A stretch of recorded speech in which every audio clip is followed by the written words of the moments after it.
Welcome to Srivision. Latest updates కోసం మా ఛానల్ని సబ్స్క్రైబ్ చేయండి. నోటిఫికేషన్స్ కోసం పక్కనే ఉన్న బెల్ ఐకాన్ని యాక్టివేట్ చేసుకోండి.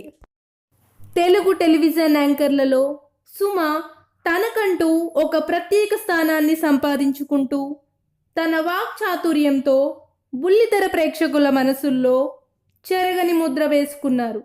నిజానికి కేరళ అమ్మాయి అయినప్పటికీ తెలుగు భాషను అనర్గళంగా మాట్లాడడంలో సుమకు ఎవరూ సాటి లేరు.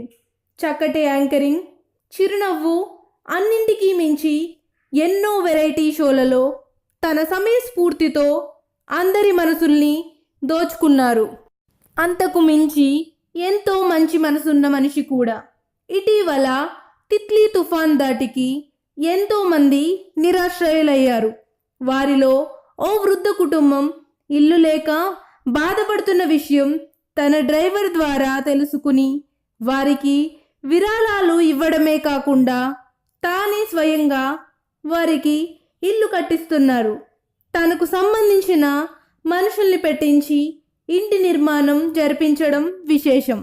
ఆ ఇంటి నిర్మాణం చివరి దశలో ఉంది. ఇదే కాదు, ఇంతకు ముందు కేరళ వరద సమయంలో కూడా సుమ ఎంతోమంది బాధితులను ఆదుకుని తన ఉదార స్వభావాన్ని చాటుకున్నారు. తెరపై తన యాంకరింగ్లో ఎన్నో పురస్కారాలు అందుకోవడమే కాకుండా తెర వెనుక తన మంచి మనసుతో మకుటం లేని మహారాణిగా నిలిచిపోయారు. ఈ వీడియో కనుక మీకు నచ్చినట్లయితే లైక్ చేయండి, షేర్ చేయండి, మీ కామెంట్స్ని మాకు తెలియచేయండి.